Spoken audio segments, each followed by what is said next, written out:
रहीम। आज का हमारा लेक्चर ये हमारे प्रीवियस लेक्चर का कंटिन्यूएशन है। प्रीवियस लेक्चर में हमने रीडिंग स्ट्रेटजीज के बारे में पढ़ा था और रीडिंग स्ट्रेटजीज की दो जो मुख्तलिफ किस्में हैं, एक इंटेंसिव रीडिंग और एक है एक्सटेंसिव रीडिंग। उसके बारे में हमने पढ़ा था। इंटेंसिव रीडिंग जो बड़ी डिटेल में, तफसील में और डीप रीडिंग होता है, जिसमें आप एक एक वर्ड की मीनिंग को आप ग्रामर के हवाले से एक एक लफ्ज का ये कौन सा पार्ट ऑफ स्पीच है और यहाँ पर उसका क्या फंक्शन है, यानी बड़ी डिटेल में हम जाते हैं इंटेंसिव रीडिंग में। और फिर इसके बाद एक्सटेंसिव रीडिंग, जो कि आप उसको कह सकते हैं कि ये सरसरी मुताला होता है। आप उसका जो मेन जिस्ट होता है किसी सबक का, किसी किताब का, या मतलब किसी आर्टिकल का, फिर आप उसको सरसरी अंदाज से पढ़ दें, आप उसका सिर्फ मेन आइडिया निकाल दें। तो वो था इंटेंसिव और एक्सटेंसिव रीडिंग। रीडिंग स्ट्रेटजीज में उसको हमने पढ़ा था। उसी चीज को हम कंटिन्यू करते हैं और आज हम पढ़ते हैं स्कैनिंग और स्कीमिंग के बारे में। स्कैनिंग और स्कीमिंग भी रीडिंग स्ट्रेटजीज होते हैं। तो इस तरीके से ये इस सेमेस्टर में हम रीडिंग स्ट्रेटजीज को इन चार हिस्सों, उनके ये जो ये 4 टाइप्स है उसको हम पढ़ेंगे। दो तो हमने पहले से पढ़े हैं, इंटेंसिव रीडिंग और एक्सटेंसिव रीडिंग, और आज हम स्कैनिंग और स्किमिंग को पढ़ेंगे। तो आज हमारा जो ये लेक्चर है वो स्कैनिंग और स्किमिंग के मुतालिक है और ये रीडिंग स्ट्रेटजीज है। तो मैं आप लोगों के साथ ये अपना स्क्रीन शेयर करने जा रहा हूँ। ये हमारा आज का ये जो reading strategies part 2, scanning and skimming. Scanning और स्कीमिंग ये दो चीजें हैं, और ये रीडिंग स्ट्रेटजीज पार्ट 2 इसलिए मैंने लिखा है कि इससे पहले जो हमने क्लास लिया था वो भी हमने ये रीडिंग स्ट्रेटजीज के हवाले से पढ़ा था। तो आज हम इसका पार्ट 2 पढ़ेंगे और इसमें स्कीमिंग और स्कैनिंग और स्कीमिंग इन चीजों को पढ़ेंगे। तो यहाँ पर हमारे पास जो पहला वो है, हमारी रीडिंग स्ट्रेटजीज हैं। यहाँ पर मैं फ्लोटिंग मीटिंग कंट्रोल को बंद करूं ताकि आप लोग को ये स्कैनिंग दिखाई दे। तो पहला जो है हमारे पास स्कैनिंग है, और स्कैनिंग में जो हमारे साथ मेन चीज है, या जिसको हम सबसे बड़ा उसकी डिफिनीशन के बारे में या उसको जानने के बारे में कहें, तो वो ये है कि scanning refers to the ability to locate specific information और facts as quickly as possible. देखिए ये एक किस्म का आप कह सकते हैं कि एक्सटेंसिव रीडिंग की तरह होता है, कि आप जल्दी जल्दी कोई इंफॉर्मेशन है, स्पेसिफिक फैक्ट है, तेजी के साथ आप उसको पाए। मसलन मैं आपको एक मिसाल दूं कि एक पेज है आपके सामने, और मैं आपसे कहूं कि इसमें अगर कोई नंबर आपको मिले तो आप जल्दी मुझे वो बताएं। तो बाकी सारी चीजें वो इंग्लिश की लिखी हुई होगी, और कोई नंबर या डिजिट होगा, आप फौरन आपकी नजर वहां पर चली जाएगी और आप कहेंगे यहाँ पर ये नंबर लिखा गया है।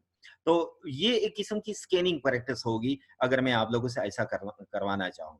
तो scanning refers to the ability to locate specific information. Specific information आपकी कहाँ पर है, फैक्ट्स आपके कहाँ पर है, एज क्विकली एज पॉसिबल, जितना तेजी के साथ मुमकिन हो आप उसको यहाँ पर लिख सके। तो while trying to look for the meaning of a word in a dictionary, looking for a telephone number in the telephone directory, we scan and try to look for specific information. देखिए यहाँ पर उसने भी एक मिसाल आपको दी है। जिस तरीके से आप डिक्शनरी में कोई वर्ड चूज कर ले, कोई वर्ड देख लेते हैं कि उसकी क्या मानी है, जल्दी जल्दी आप मसलन रैबिट से फॉर एग्जांपल मैं आपको बताऊं कि रैबिट की क्या मानी है, तो आप फौरन क्या करते हैं, आप आर पे जाते हैं, आर के बाद फिर आप ए पे आते हैं, तो आर ए के साथ फिर पी को मिलाकर आप जल्दी से उस लफ्ज तक पहुंच जाते हैं। और आगे पीछे इस रैबिट के आगे पीछे जितने भी अल्फाज होते हैं उन सारी चीजों को आप इग्नोर करते हैं, आप सिर्फ रैबिट ले लेते हैं। तो ये डिक्शनरी में किसी वर्ड को ढूंढना ये एक तरह की स्कैनिंग होती है। या किसी टेलीफोन डायरेक्टरी में आप कोई नंबर तलाश कर रहे होते हैं, तो आप जल्दी जल्दी वहां पर जाते हैं, आप जो डिजिट्स होते हैं किस नंबर पे लिखे होते हैं, तो फिर आपको पता चल जाता है कि ये इस तरह से होता है। It may serve many purposes which include looking for. देखिए इसके बहुत सारे मकासद होते हैं, किस चीज के लिए हम स्कैनिंग करते हैं। देखिए हमेशा के लिए रीडिंग वो इंटेंसिव रीडिंग नहीं होता कि आप हमेशा के लिए कोई चीज एग्जामिनेशन पॉइंट ऑफ व्यू से देके आप उसके नाउन, प्रोनाउन, वर्ब, एडवर्ब और ये सारी चीजें आप उसको तलाश करें। कभी कभार आपकी इस तरह की इंटेंसिव रीडिंग या आपकी इसका स्कैनिंग और स्कीमिंग, ये चीज़ें भी बहुत ज़रूरी होती हैं। तो इसका मकसद क्या होता है और ये किस लिए होता है? तो जो हमारे पास इसकी सबसे बड़ी वो है मिसाल है, जो इस्तेमाल है, जो जिसके लिए वो इस्तेमाल होता है, वो यहाँ पर है कि अ स्पेसिफिक पॉइंट और fact in a text. Text में कोई पॉइंट है, कोई फैक्ट है, आप उसको ढूँढना चाहते हैं, तो ये सबसे बड़ा मकसद उसका ये होता है स्कैनिंग का। इसके बाद उसका एक दूसरा एक मकसद होता है, वो ये होता है ए फार्मूला इन अ टेक्स्ट। फार्मूले मतलब कोई किसी किस्म का वो जो साइंटिफिक फार्मूले वगैरह होते हैं या किसी और किस्म का कोई पैटर्न वगैरह होता है, तो आप उस पैटर्न को ढूँढने की जब कोशिश करते हैं, तो आप जल्दी-जल्दी आप उसकी स्कैनिंग करते हैं। A word in a dictionary, जिस तरह पहले अभी हमने इसको पढ़ा है कि डिक्शनरी में कोई वर्ड वगैरह आप ढूँढ लेते हैं, तो ये स्कैनिंग का एक तरीका होता है। ट्रेन और टेलीविज़न स्केजुअल्स, आप ट्रेन का स्केजुअल देखना चाहते हैं, आप टेलीविज़न का कि टेलीविज़न का कौन-सा प्रोग्राम किस टाइम पे होगा, तो उसके लिए फिर आप जो दिखाई होती है, फिर उसमें से आप जल्दी-जल्दी उसको निकाल लेते हैं।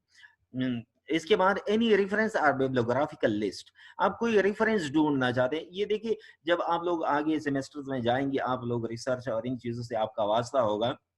अभी से आप लोगों को थोड़ा-सा ये देखना चाहिए, समझना चाहिए, ये रेफरेंसेस और बिब्लियोग्राफिकल लिस्ट ये बड़े अहम होते हैं एकेडमिक राइटिंग में। तो जब आप किसी रेफरेंस जो भी आपका रिसर्च होता है, तो रिसर्च के आखिर में जितनी चीज़ें आपने कोट की होती हैं, जिस किताब से आपने उसको लिया होता है, वो सारी चीज़ें आखिर में बिब्लियोग्राफी या रेफरेंस के तौर पर लिखी होती हैं।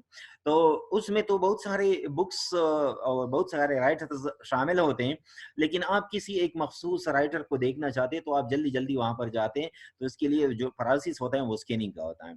इस तरीके से जब आप एग्ज़ामिनेशन रिज़ल्ट देखते हैं, तो एग्ज़ामिनेशन रिज़ल्ट में देखिए, अगर कोई रिज़ल्ट आता है, तो उस रिज़ल्ट में बहुत सारे लोग होते हैं, 10,000, 12,000, 13,000 स्टूडेंट्स अपीयर हुए होते हैं, लेकिन आप उसमें सिर्फ़ अपने अपने दोस्त का 1, 2, 3 बंदों का रिज़ल्ट देखते हैं, या से फॉर एग्ज़ाम्पल आपने कॉलेज का ये रिज़ल्ट देखते हैं, तो इसको आप फिर स्कैन करते हैं, या any note, question, remark at the end of the text, किसी टेक्स्ट के आखिर में कोई रिमार्क्स हैं, कोई क्वेश्चन है या कोई नोट है, तो फिर उसको आप ढूँढने की कोशिश करते हैं, तो इसके लिए फिर स्कैनिंग इस्तेमाल होता है। तो स्कैनिंग जो तेज़ी के साथ होता है, जो फ़ौरन आप किसी इन्फॉर्मेशन को, किसी फैक्ट को किसी जगह पर लोकेट कर रहे होते हैं, तो इसको इन मुख्तलिफ ये यहाँ पर ये 7 मुख्तलिफ उसके इस्तेमालात लिखे गए हैं कि आप उन चीज़ों के लिए फिर स्कैनिंग का इस्तेमाल करते हैं। फिर इसके बाद हमारे पास है we may know how to scan a newspaper. देखिए न्यूज़पेपर की अमूमन स्कैनिंग होती है। स्कैनिंग वो न्यूज़पेपर की इसलिए होती है क्योंकि ये न्यूज़पेपर कोई याद करने वाली चीज़ नहीं होती कि आप उस न्यूज़पेपर को याद कर रहे होते हैं और फिर आपको एक-एक चीज़ तफ़सील से, तो आप फ़ौरन जल्दी-जल्दी उसको स्कैन कर रहे होते हैं, जिस किस्म की इन्फॉर्मेशन आपको चाहिए होता है, आप उस पेज पर जाते हैं या उस पेज में फिर आप उसको ढूँढ लेते हैं। इस तरह डिक्शनरी की पहले भी मिसाल मैंने आपको बता दी कि डिक्शनरी में अपना लफ़्ज़ वग़ैरह ढूँढ लेते हैं, but may do it slowly with less accuracy. मसला ये होता है कि अ, आपका स्पीड भी ज़्यादा नहीं होता, और स्कैनिंग की जो सबसे मेन चीज़ होती है वो स्पीड होता है कि आप जल्दी-जल्दी अपनी इन्फॉर्मेशन को निकालें। और साथ-साथ एक्यूरेसी, कहीं ऐसा ना हो कि आप जल्दी में गलत इन्फॉर्मेशन ना निकालें। तो स्कैनिंग में जो स्टूडेंट्स के लिए सबसे बड़ा मसला होता है, ठीक है न्यूज़पेपर का किसी डिक्शनरी की वो स्कैनिंग तो वो कर सकते हैं, लेकिन वो स्लो होते हैं और साथ-साथ उसमें एक्यूरेसी नहीं होती, वो गलत नताइज निकालते हैं, वो सही नताइज उनके नहीं होते। What is importance is to increase scanning speed with accuracy. देखिए आप लोगों का क्या काम होगा अब स्कैनिंग को समझना, और फिर इसके बाद आप लोगों ने स्कैनिंग की स्पीड बढ़ानी है कि आपका स्कैनिंग स्पीड ज्यादा हो, और साथ साथ सिर्फ स्पीड ही ना हो, बल्कि आप लोगों का जो स्पीड है, स्पीड के साथ साथ आप लोगों की एक्यूरेसी भी ज्यादा हो। तो स्कैनिंग में आपकी स्पीड भी ज्यादा होनी चाहिए और आप एक्यूरेट भी होने चाहिए। The following suggestion will help increase proficiency at scanning. तो यहाँ पर कुछ आपको तरीके बताए जाते हैं, आपको कुछ टेक्निक्स बताए जाते हैं कि इस तरीके से आपकी स्पीड भी बढ़ जाएगी और फिर आपकी एक्यूरेसी भी होगी। तो सबसे पहली चीज, डू नॉट रीड एवरीथिंग। देखिए हमारा अक्सर वो जो होता है वास्ता होता है वो टेक्स्ट बुक से होता है। एग्जामिनेशन के लिए जो चीज हम पढ़ते हैं, जो नोट्स होते हैं, जो किताबें होती हैं, उसको हम पढ़ते हैं। फिर उसमें हमारा क्या होता है, हम एक एक चीज को पढ़ लेते हैं, फ्रॉम ए टू जेड सारी चीजें पढ़ लेते हैं। लेकिन वो तो इंटेंसिव रीडिंग के लिए होता है, जिसमें आप बड़े डीप में जाते हैं। जब आप स्कैनिंग करते हैं, जब आप एक्सटेंसिव रीडिंग करते हैं, तो फिर उसमें आपको हर एक सेंटेंस को पढ़ना, एक एक लफ्ज को पढ़ना, एक एक लफ्ज की मीनिंग को समझ जाना, ये आपके लिए जरूरी नहीं होता। तो do not read everything. Everything you should not read everything while you are scanning. The first step would be to fix clearly in mind what one is looking for. कभी कभार स्टूडेंट कंफ्यूज हो जाता है, वो एक चीज ढूंढने की कोशिश करता है और किसी दूसरी चीज के ढूंढने पर निकल जाता है। तो पहली चीज तो आपके लिए ये चीज बड़ी जरूरी होनी चाहिए, आप लोगों को ये चीज अपने जहन में बड़ा क्लियरली अपने जहन में बिठा देना चाहिए कि आप जो चीज तलाश कर रहे हैं वो कोई वर्ब है, कोई नाउन है, कोई डिक्शनरी मीनिंग है, आप कोई ग्रामेटिकल स्ट्रक्चर ढूंढना चाहते हैं, आप कोई फार्मूला या एग्जामिनेशन रिजल्ट या मतलब है कि कोई पॉइंट ऑफ व्यू या फैक्ट, आप क्या ढूंढ रहे हैं। सबसे पहली चीज आपके जहन में ये क्लियर होनी चाहिए। और अगर कोई ऐसी चीज आपके सामने आ जाती है जो इंटरेस्टिंग तो हो लेकिन आपके उस मकसद के साथ उसका ताल्लुक ना हो, तो फिर उसको आपने इग्नोर कर देना चाहिए। अगर हाँ ठीक है, आप उसको दोबारा से ढूंढना चाहें, वो इंटरेस्टिंग चीज जो आपके सामने आ गई हो, तो आप दोबारा से उसको ढूंढ सकते हैं। लेकिन फिलहाल आपने वही चीज ढूंढ निकालना है जो चीज आपका मकसद है। The purpose of scanning should be determined and the reader should not be confused about the information that he or she requires. ये चीज जो मैं आपको बता रहा था कि आपको कौन सी चीज दरकार है, आप किस चीज किस चीज की तलाश में है, तो वो चीज आपके लिए बड़ा क्लियर होना चाहिए।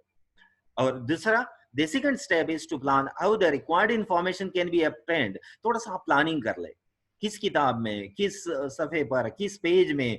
पहले आप ये कंटेंट्स में जाए, उसका जो फ़हरिस्त होता है, कंटेंट्स होता है, कहाँ पर तुम्हें वो चीज़ मिल सकती है।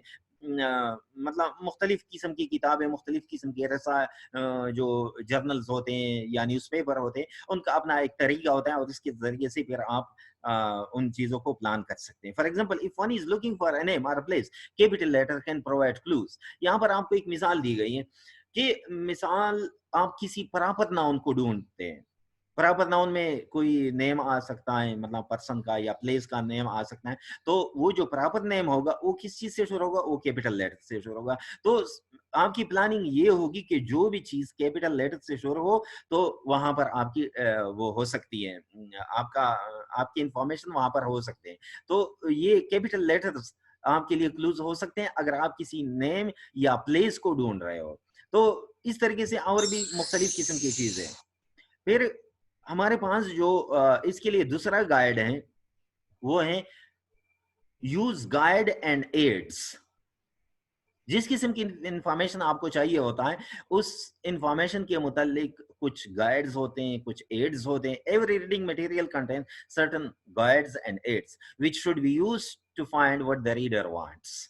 तो उनका इस्तेमाल होना चाहिए। मसलन ये जो इब्तिदा में हमने ये शुरू किया जूम एप्लीकेशन, तो इसके हवाले से ये जब अगर अगर आप इंटरनेट पे जाए, बहुत सारे वीडियोस आपको मिलेंगे, बहुत सारे गाइड्स आपको इसके हवाले से मिलेंगे। तो आप उसको पढ़ भी सकते हैं, आप उसको देख भी सकते हैं, अपने स्टूडेंट्स के लिए आप उसको आसान भी कर सकते हैं। मसलन स्टूडेंट्स को कैसे म्यूट करना है, क्योंकि अक्सर इब्तिदा में स्टूडेंट को पता नहीं होता कि मैंने अपने आप को अनम्यूट करना है। उनके जो वीडियो होते हैं, अगर देखिए स्पीकर का और सारे पार्टिसिपेंट की वीडियो ऑन हो, तो फिर उसकी वजह से फिर इंटरनेट पे प्रेशर आता है। तो फिर वो क्वालिटी जो साउंड की होती है या उसकी वीडियो की होती है, तो खराब हो जाता है। तो देखिए अब जूम की उस गाइड में मैंने ये चीज कहाँ ढूंढ निकालना है, तो फिर उसी गाइड में आपको बताया जाता है कि यहाँ पर आप अगर इस तरीके से करेंगे, उस तरीके से करेंगे। तो यहाँ पर एक मिसाल के तौर पर मैं आपको बता रहा हूँ कि आप मसलन जूम के मुतालिक पढ़ रहे हैं, जूम एप्लीकेशन के मुतालिक, तो उसके जो एड्स हैं, तो उसके जो गाइड्स हैं, उनसे आपको हेल्प मिल सकता है। know the association of the material to be read. The reader needs to know the connection of the reading material to scan it with speed and accuracy. देखिए इसका कनेक्शन किस चीज से, यहाँ पर मैंने आप लोगों को जूम का मिसाल दे दिया, अब इसका कनेक्शन किस चीज के साथ है? इसका कनेक्शन हमारे ऑनलाइन क्लासेस के हवाले से है, और फिर वो सारी चीजें वो उसके साथ मिल जाती हैं जो ऑनलाइन क्लासेस का बायस बने या वगैरह, मतलब आप उसको इसके साथ एसोसिएट कर सकते हैं. Practice scanning different types of reading material such as newspaper listing, dictionaries, telephone directories, and analyze the way information is structured in these materials. और ये स्कैनिंग कोई ऐसी चीज नहीं होती कि ये बस आपको नाजिल होती है वही की तरह और आप सीख जाते हैं, नहीं, इसके लिए आपको प्रैक्टिस करना पड़ता है. फिर प्रैक्टिस आप पहले आसान चीजों पे करें, न्यूज़पेपर की कोई लिस्ट होता है, डिक्शनरीज होते हैं, टेलीफोन डायरेक्टरीज होते हैं, या दूसरे किस्म की जो इन्फॉर्मेशन होते हैं, आप देख लें कि इन चीजों में इंफॉर्मेशन को किस तरीके से स्ट्रक्चर किया जाता है, किस तरीके से लिखा जाता है. तो पहले आप इन चीजों पर ये प्रैक्टिस कर लें. फिर इसके बाद आपको अगर अपनी स्कैनिंग की स्पीड बढ़ानी है और आपको अपनी एक्यूरेसी भी बढ़ानी है, तो इसके लिए आपको ये काम करना चाहिए, कंसंट्रेट व्हाइल स्कैनिंग. स्कैनिंग के दौरान आपको कंसंट्रेट करना चाहिए. ये पॉइंट मैंने आप लोगों को पहले भी इसकी तरफ इशारा करके बता दिया कि अगर आप किसी एक चीज को ढूंढ रहे हो और आपकी कंसंट्रेशन कहीं इधर उधर सी हो जाती है और आप कहीं किसी और चीज को निकालने पड़ जाते हैं, तो फिर ये आपकी एक्यूरेसी भी खराब हो जाती है और आपकी जो स्कैनिंग स्पीड है वो भी खराब हो जाता है. तो आपको क्या करना चाहिए, स्कैनिंग के दौरान आपको कंसंट्रेट करना चाहिए कि आप किस चीज की तलाश में. The reader needs to concentrate while scanning a reading material. One must have the urge to read and scan the material. This will impose his visual perception and help him identify the required information quickly. यहाँ पर एक लफ्ज इस्तेमाल हुआ है, मैं थोड़ा सा आप लोगों के लिए इसको हाईलाइट कर दूं. यहाँ पर है विजुअल परसेप्शन.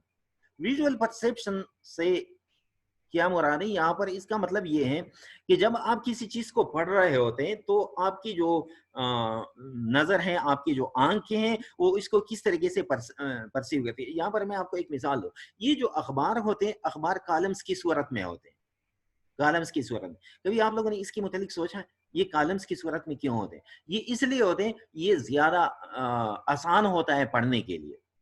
ये अखबारात जो होते हैं, ये न्यूज़पेपर जो होते हैं, ये इसलिए नहीं होते कि बंदा इसको याद करे, बस ये इंफॉर्मेशन के लिए होती है. बंदा एक मरतबा न्यूज़पेपर को पढ़ ले तो फिर इसके बाद वो इसको नहीं पढ़ता. यानी कोई भी कल का अखबार आज को नहीं पढ़ता. अगर उसने कल इसको पढ़ा हो, पहले से पढ़ा हो, तो ये अखबार इसलिए होते हैं कि अखबार यानी मतलब टेम्पररी मुताले के लिए होते हैं. टेम्पररी मुताले को आसान बनाने के लिए वो इस तरीके से बनाए जाते हैं कि आंखों के लिए ये आसान हो, आंखें उसको अच्छी तरीके से परसीव कर सके, देख सके. तो ये विजुअल परसेप्शन भी उसके साथ ये उसकी वो हो जाती है, यानी मतलब उसका प्रैक्टिस वो प्रैक्टिस उसका भी हो जाता है कि आप किस तरीके से अपने आंखों को ये करके इस तरह बनाकर उसकी ट्रेनिंग कर सकते हैं कि आपको अपनी इंफॉर्मेशन मिल सके और तेजी के साथ आपको इसकी इंफॉर्मेशन मिल सके. तो ये स्कैनिंग क्या है, स्कैनिंग हम किस लिए करते हैं, और स्कैनिंग में जो स्टूडेंट को जो सबसे बड़ा मसला होता है वो उसकी स्पीड और उसकी एक्यूरेसी. अगर बात स्टूडेंट्स स्कैनिंग स्पीड से करे तो फिर उसके लिए एक्यूरेसी का मसला हो जाता है. तो यहाँ पर आखिर में ये 4 चीजें बताई गई हैं कि आप किस तरीके से अपने आपका जो ये स्कैनिंग स्पीड है उसको भी बढ़ा सकते हैं और साथ साथ आप एक्यूरेसी को भी बढ़ा सकते हैं. तो सबसे पहला वो डू नॉट रीड एवरीथिंग. फिर इसके बाद दूसरा जो है वो है यूज गाइड एंड एड. फिर इसके बाद हमारे पास जो तीसरा वो उसके लिए तरीका वो है know the association of the material to be read. और फिर आखिर में जो चौथा आपको दिया गया है, बताया गया है, वो है कंसंट्रेट व्हाइल स्कैनिंग. तो इन चीजों से फिर आप अपनी स्कैनिंग की स्पीड को भी बढ़ा सकते हैं और आपकी एक्यूरेसी भी बेहतर हो सकती है. तो यहाँ पर हम स्कैनिंग के बाद फिर अपने दूसरे स्लाइड पे जाते हैं और उसमें हम स्कीमिंग पढ़ेंगे.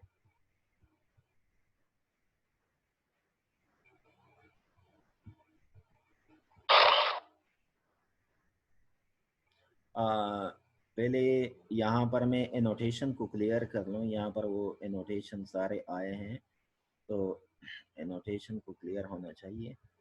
अच्छा, तो फिर इसके बाद हमारे पास स्कीमिंग है, यहाँ पर ये एनोटेशन पैनल में बंद कर देता हूँ, फ्लोटिंग मीटिंग कंट्रोल भी बंद कर लेता हूँ ताकि ये अच्छी तरह से दिखाई दी जा सके। तो यहाँ पर स्कीमिंग, स्कीमिंग क्या होता है, पहले जो हमने पढ़ा वो स्कैनिंग, और ये skimming, skimming is a more sophisticated skill than scanning. Scanning की निस्बत ये ज्यादा सोफिस्टिकेटेड होता है, उसी तरह से होता है, तेज एक्सटेंसिव रीडिंग का एक तरीका होता है, लेकिन ज्यादा सोफिस्टिकेटेड होता है। It refers to the process of reading a text or passage in order to get rough idea of what the text or passage is all about। तो देखिए ये एग्जैक्टली उसी तरीके से जिस तरीके से हमने वो पढ़ा था extensive reading, it is a rapid reading technique that prepares the reader for detailed reading. देखिए अगर आपको याद हो हमने पढ़ा था वो एक्सटेंसिव रीडिंग में कि एक्सटेंसिव रीडिंग जो होता है ये स्टूडेंट को तैयार करता है इंटेंसिव रीडिंग के लिए। तो इस तरीके से अगर आप स्कीमिंग करते हैं तो स्कीमिंग में पहले आपको एक रफ आइडिया मिल जाता है, ये एक टेक्निक है ताकि आपको थोड़ा सा आइडिया मिले, फिर इसके बाद आपको तैयार कर देता है कि आप उसको डिटेल्ड तरीके से डिटेल्ड रीडिंग के लिए फिर ये आपको प्रिपेयर करता है। Is the main objective of skimming is to understand the central idea and the main point of the text. The reader needs to use a reading strategy that involves fast reading and quick analysis. इसके लिए फिर quick analysis चाहिए होता है, reader needs to use reading strategies ऐसा, और उसको जो सेंट्रल आइडिया होता है उसका जो मेन फोकस मेन पॉइंट होता है टेक्स्ट का, आप उसको ढूंढने की कोशिश करते हैं। तो स्कीमिंग भी इसी तरीके से होता है, लेकिन ये ज्यादा सोफिस्टिकेटेड होता है, ये ज्यादा आप कह सकते हैं कि उसको सिर्फ वर्ड्स को ढूंढने के लिए नहीं होता, बल्कि किसी आइडिया को डिटरमाइन करने के लिए होता है कि कौन सा आइडिया इसमें इस्तेमाल हो। Skimming also involves discovering the purpose and association of the text। देखिए वो जो हमने स्कैनिंग पढ़ा था, बाद में हम इसको तफसील से उसकी कंपैरिजन भी पढ़ेंगे कि स्कैनिंग में तो हम सिर्फ किसी वर्ड को ढूंढ रहे थे, किसी डिजिट को ढूंढ रहे थे, किसी फैक्ट को ढूंढ रहे थे, लेकिन यहाँ पर ये बड़ा ज्यादा डिटेल्ड होता है। और वो डिटेल उसकी क्या है, वो डिटेल उसकी ये है कि इसका जो पर्पस है टेक्स्ट का वो क्या है, और साथ साथ इसका एसोसिएशन क्या है। तो टेक्स्ट का पर्पस या एसोसिएशन मालूम करने के लिए फिर हम ये स्कीमिंग का इस्तेमाल करते हैं। One of the most important purposes of the reading for academic and professional purposes is obtaining relevant information for various purposes। देखिए ये जो प्रोफेशनल पर्पसेस के लिए, एकेडमिक पर्पसेस के लिए जो रीडिंग होता है, जो मुताला होता है, उसके लिए फिर आपको रेलेवेंट इंफॉर्मेशन चाहिए होते हैं। आप पॉलिटिकल साइंस पढ़ते हैं, लेकिन अगर आप इंग्लिश की किताबों में पढ़ जाए, आप केमिस्ट्री या बायोलॉजी की किताबों में पढ़ जाए, तो फिर आपको रेलेवेंट इंफॉर्मेशन नहीं मिल सकते। तो उसके लिए आपको चाहिए कि आप पॉलिटिकल साइंस की बुक्स में जाएं। तो ये एकेडमिक और प्रोफेशनल पर्पसेस के लिए आपको रेलेवेंट इंफॉर्मेशन की जरूरत होती है, और फिर उसमें हम स्कैनिंग और स्कीमिंग का इस्तेमाल करते हैं। This involves not only the ability to recognize the main ideas and supporting details। देखिए दो चीजें होती हैं, main ideas and supporting detail. तो मेन आइडिया आपको कहाँ से मिलेगा या किस तरीके से मिलेगा, आपको ये इससे मिलेगा, ये स्कीमिंग के जरिए से मिलेगा, और इसके बाद इसकी जो सपोर्टिंग डिटेल है वो भी आपको इसी स्कीमिंग के जरिए से, स्कैनिंग के जरिए से आपको मिल सकती है। सिर्फ यही चीज नहीं, but also the ability to identify different writing patterns। Different writing patterns, मुख्तलिफ राइटर्स जो इसको लिखते हैं वो इसको किस तरीके से लिखते हैं, use to develop these ideas. इन आइडियाज को डेवलप करने के लिए देखिए आप लोग जब ये 3rd और 4th सेमेस्टर में चले जाएंगे तो वहां पर हम डिटेल से बड़ी तफसील से ऐसे राइटिंग पढ़ेंगे, टेक्निकल राइटिंग पढ़ेंगे। तो टेक्निकल राइटिंग ऐसी राइटिंग मुख्तलिफ किस्म के ऐसे जो मुख्तलिफ राइटर्स लिखते हैं, किस अंदाज से लिखते हैं, किस तरीके से वो इंफॉर्मेशन को ऑर्गेनाइज करते हैं, कौन सा पैटर्न यूज करते हैं, तो ये सारी चीजों का फिर आपको पता चल जाता है और फिर आप अपनी राइटिंग में उसका इस्तेमाल कर सकते हैं। Author use variety of discourse pattern in scientific writing। यहाँ पर साइंटिफिक राइटिंग का मतलब ये नहीं है कि वो जो केमिस्ट्री और बायोलॉजी के साथ उसका ताल्लुक है। साइंटिफिक राइटिंग का मतलब कोई भी ऐसे लिखना है, आप पॉलिटिकल साइंस में लिखते हैं, आप इंग्लिश में लिखते हैं, लेकिन आप साइंटिफिक अंदाज से उसको लिखते हैं, तो उसके लिए जो डिस्कोर्स पैटर्न यूज होता है वो किस किस्म का डिस्कोर्स पैटर्न यूज हुआ है, किस अंदाज में, किस किन अल्फाज में ये बात की जाती है, तो ये सारी चीज़ें फिर उसमें लिखी होती हैं और आपको पता चल सकता है कि ये इस्तेमाल हुई है, फिर आगे जाकर फिर आप उसको अपने राइटिंग में उसको इंक्लूड कर सकते हैं। Skimming is essential for better understanding of a text. किसी टेक्स्ट को बेटर अच्छी अंदाज से अंडरस्टैंड करने के लिए आपको स्कीमिंग जो है वो बहुत जरूरी होता है, इंपॉर्टेंट होता है। Skimming should answer the following question about the text. Text के मुतालिक आपको ये सवाल दे, इन सवाल के जवाब देते। Number first, what is overall purpose of the text. ज्यादा डिटेल में नहीं, इसका पर्पस क्या है। What is the central idea of the theme. उसका सेंट्रल आइडिया या सेंट्रल आइडिया के लिए जो दूसरा लफ्ज इस्तेमाल होता है थीम, वो उसका क्या है। What does the author intend to do. Author मुसन्निफ, राइटर, लिखने वाला, वो क्या करता है, वो इसको डिस्क्राइब करता है।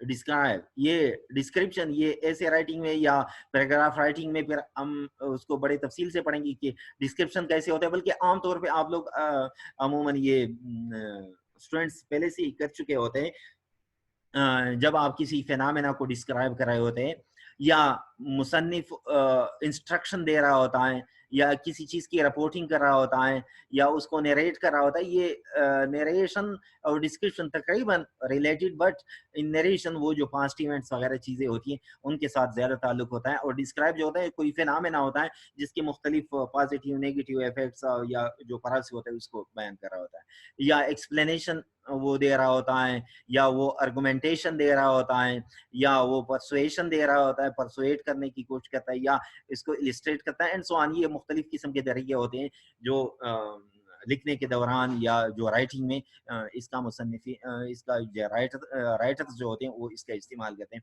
तो आप ये स्कीमिंग के जरिए से सिर्फ ये डिटरमिन करते हैं, आप यही अंदाजा लगाते हैं कि मुसन्निफ ने इसको डिस्क्राइब किया है या इंस्ट्रक्शन दिए हैं, रिपोर्ट किया है या एक्सप्लेन किया है। तो ये मतलब मेन जो चीज वो कोई आर्गुमेंट दे रहा होता है, तो ये चीजें होती हैं उसमें जो आपको what are the main points of the text, text का मेन पॉइंट क्या है, ये भी हमारे साथ जो है उसका जो मेन पर्पस होता है ये स्कीमिंग का। तो ये उनके जो मकासद होते हैं, ये स्कीमिंग के एसेंशियल मकासद होते हैं, इन चीजों के वो जवाब देते हैं। तो यहाँ पर आइडेंटिफाई द सेंट्रल आइडिया, आप किस तरीके से ये स्कीमिंग का प्रोसेस करेंगे। The first step of skimming is to identify the central idea. सबसे पहले आप ये मालूम कर ले कि ये चीज किस चीज, ये आर्टिकल है या ये बुक है या मतलब एक कोई भी मतलब चैप्टर है बुक में, इसका सेंट्रल आइडिया क्या है, इसका मेन फोकस क्या है। Every essay, article, passage, textbook, chapter, etc. deals with a theme or central idea. उसका कोई एक theme, central idea होता है. All the other ideas, points, examples, illustrations in the text support and expand the central idea. देखिए जो main चीज होता है, जो main arc होता है, वो उसका central idea होता है। बाकी चीजें वो इन्हीं central idea को support कर रहे होते हैं। In order to understand the central idea of a text, the reader should carefully read the following. पहली चीज जो आपको बहुत तफसील से और बड़ी एहतियात से आपने उसको पढ़ना है वो है द टाइटल और द मेन हेडिंग। इसका टाइटल क्या है, उसी टाइटल से आपको पता चल सकता है कि ये चीज किस चीज के मुतालिक है। और टाइटल के नीचे जो सब हेडिंग होता है उसको भी आपने आपको बहुत ज्यादा हेल्प देता है कि ये किस चीज के मुतालिक है। फिर इसके बाद उसका जो ओपनिंग पैराग्राफ है, क्योंकि ओपनिंग पैराग्राफ में वो इसका इंट्रोडक्शन दे रहा होता है, तो आपको इंट्रोडक्शन से पता चल सकता है। या द लास्ट पैराग्राफ, ये तो किसी एक आर्टिकल के लिए या किसी एक ऐसे के लिए उसने लिख दिया है। अगर आप एक मुकम्मल बुक पढ़ते हैं, पूरा बुक पढ़ते हैं, तो उस बुक को अगर आप पढ़ना चाहें तो पहले आप उसका टाइटल देके, उसकी सब हेडिंग देके, आप उसके कंटेंट्स देके, और फिर इसके बाद आप अगर पूरा बुक नहीं पढ़ सकते, कम से कम आप उसका एक ये इंट्रोडक्शन तो पढ़ सकते हैं। तो ये एक तरह की स्कीमिंग की टेक्निक होती है कि आपको पता चले कि इस बुक में ये मेन चीजें इस्तेमाल हुई है, ये इस्तेमाल हुआ है, और फिर आप उसको आगे लेके जा सकते हैं। The title or the main heading of the text can give a clue to the content. इसमें content क्या इस्तेमाल हुए हैं, सब्जेक्ट मैटर उसका क्या है, ये आपको टाइटल से टेक्स्ट का जो टाइटल है, टेक्स्ट का मतलब यहाँ पर कोई भी आर्टिकल, कोई भी ऐसे या कोई भी बुक या न्यूज़पेपर आर्टिकल या कोई भी रिसर्च वगैरह हो सकता है। तो उसी टेक्स्ट में क्या है उसका क्लू, उसकी क्लू आपको कहाँ से मिलेगी? आपके उसके टेक्स्ट टाइटल से मिलता है। Similarly, the subheading can also help in identifying the central idea. ये subheading से भी आपको पता चल सकता है। The opening and the last paragraph generally sum up the subject and the other point of view. वो जो पहले बता दिया, जो ओपनिंग पैराग्राफ होता है वो इंट्रोडक्शन का होता है और आखिर में फिर वो जो कुछ उसने लिखा होता है वो उसको सम अप कर रहा होता है। तो ये स्टार्ट पैराग्राफ और एंड पैराग्राफ से आपको ये आइडिया मिल सकता है कि उसका सेंट्रल पॉइंट ऑफ व्यू क्या है। The reader should also glance over the beginning of the text to identify its logical association. Logical association यानी मंतकी तौर पर इसका ताल्लुक किस चीज के साथ है और किस चीज के साथ मैं उसको जोड़ सकता हूँ। Identify the discourse technique used in the text. That is, discourse technique क्या होते हैं? ये उसमें वो जो पहले भी मैंने आपको इसके हवाले से बता दिया, ये definition है, ये डिस्क्रिप्शन है, ये एक्सप्लेनेशन है, कंपैरिजन एंड कंट्रास्ट है, या नरेशन है, या क्लासिफिकेशन है, कौन सा तरीका उसने इस्तेमाल किया हुआ है। तो ये सारी चीजें आप इस तरह के टेक्निक्स को इस्तेमाल करके आपको पता चल सकता है। देखिए, अगर आपने किसी बुक को पढ़ना है तो उस बुक को पढ़ने में काफी टाइम लगेगा, लेकिन अगर ये टेक्निक्स आप इस्तेमाल करेंगे तो आपको फौरन पता चल सकता है कि ये किताब या ये बुक आपकी इस्तेमाल का है या नहीं है, आपको मजीद उसको पढ़ना चाहिए या नहीं पढ़ना चाहिए। तो इस तरीके से फिर आपके लिए आसानी होती है और आप आगे जा सकते हैं। आप इस किताब को छोड़ भी सकते हैं, आप इस किताब को तफसील से इंटेंसिव रीडिंग के तौर पे आप या दूसरे भी जो जितने भी टेक्निक्स आप उसको इस्तेमाल कर सकते हैं। यहाँ पर मैं क्लियर कर लूँ, यहाँ पर ये सारी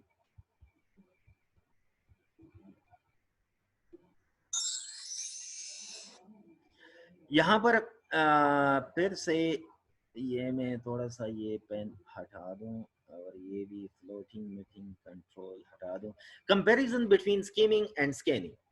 स्कीमिंग और स्कैनिंग के दरमियान कंपैरिजन यानी तकरीबन दोनों इंटेंसिव रीडिंग के सब हेडिंग में आ सकते हैं, आप कह सकते हैं, लेकिन उसमें फर्क भी है और उस फर्क का फिर हमें किस तरीके से पता चल जाएगा कि वो क्या है। Both skimming and scanning are specific reading techniques necessary for quick and efficient reading. देखिए, सिर्फ बात क्विक की नहीं है, बात सिर्फ क्विक की नहीं है कि आप तेजी के साथ आप उसको पढ़ते जाएं, बल्कि आप उसमें सिर्फ क्विक नहीं बल्कि एफिशिएंट भी हो। एफिशिएंट का मतलब यह है कि टाइम कम लगे लेकिन आपका जो काम है वो सही तरीके से हो चुका हो।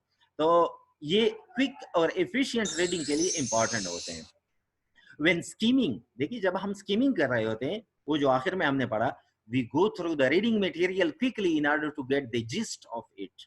हम सिर्फ उसका जिस्ट हासिल कर रहे होते हैं कि उसका जिस्ट क्या, उसका सेंट्रल थीम क्या है, gist to know how it has been organized, उसकी ऑर्गेनाइजेशन को हम देखते हैं, और to get an idea of the tone और the intention of the writer. इसका टोन क्या है और इसका इंटेंशन क्या है। देखिए, यहाँ पर टोन के बारे में मैं आपको बता दूं, अगर पेसिमिज्म उसमें हो तो पेसिमिज्म क्या होता है, वो जिस तरीके से वो पेसिमिज्म की बातें होती हैं, यानी उसमें कोई एनर्जी सा वगैरह ये सारी चीजें नहीं होती, तो आपको टोन से फौरन पता चल जाता है कि उसका ये टोन जो है ये पेसिमिस्टिक है।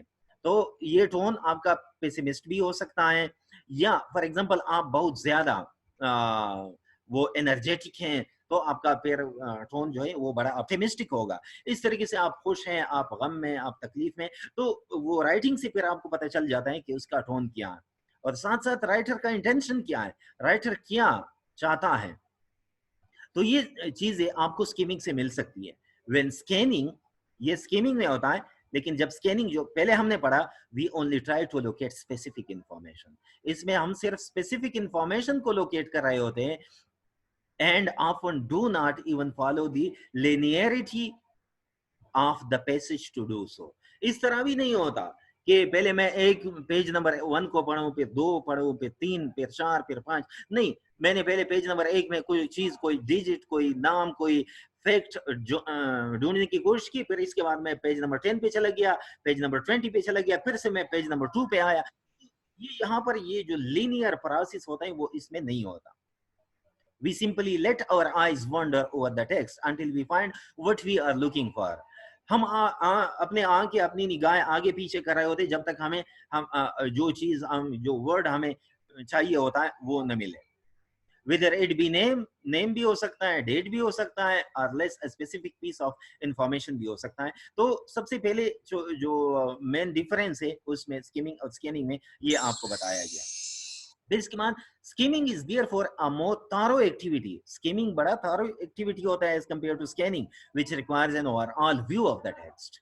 इसमें आप पूरा टेक्स्ट देखते हैं and implies a definite reading competence. और ये बड़ा डेफिनेट रीडिंग कॉम्पिटेंस आपको इसके लिए दरकार होता है, आपको चाहिए होता है. डेफिनेट रीडिंग कॉम्पिटेंस आपको दरकार होता है ये स्कीमिंग के लिए. स्कैनिंग जो होता है, जो पहले हमने कहा, Scanning on the contrary, इसके बराबर scanning जो होता है is far more limited since it only means retrieving what information is relevant to our purpose. इसमें सिर्फ जो हमारे मकसद की जो चीजें होती है उसको हम ढूंढ निकाल लेते हैं, बस वो निकाल लिए, फिर इसके बाद टेक्स्ट के साथ हमारा कोई ताल्लुक नहीं होता. तो जिस तरह पहले से यहाँ पर बताया गया कि स्कैनिंग की निस्बत स्कीमिंग जो होता है वो बड़ा सोफिस्टिकेटेड टेक्निक होता है रीडिंग का. Yet it is usual to make use of these two activities together when reading a given text. लेकिन जरूरी नहीं है कि आप एक काम करते हैं स्कैनिंग करते हैं स्कीमिंग नहीं करते, फिर स्कीमिंग करते हैं स्कैनिंग नहीं कर सकते. नहीं, आपको चाहिए कि आप दोनों का एक जगह इस्तेमाल करें. For instance, we may well skim through an article first just to know whether it is worth reading, and then read it through more thoroughly and more carefully because we have decided that it is of interest. पहले हम scanning करते हैं, अगर ये reading के काबिल हो तो फिर इसके बाद हम क्या करते हैं, उसको बड़ा thoroughly उसको पढ़ते हैं. It is also possible afterwards to scan the same article in order to note down a figure or a name which we particularly want to remember. देखिए यहाँ पर इस स्लाइड में जो मेन चीज आपको बताई गई है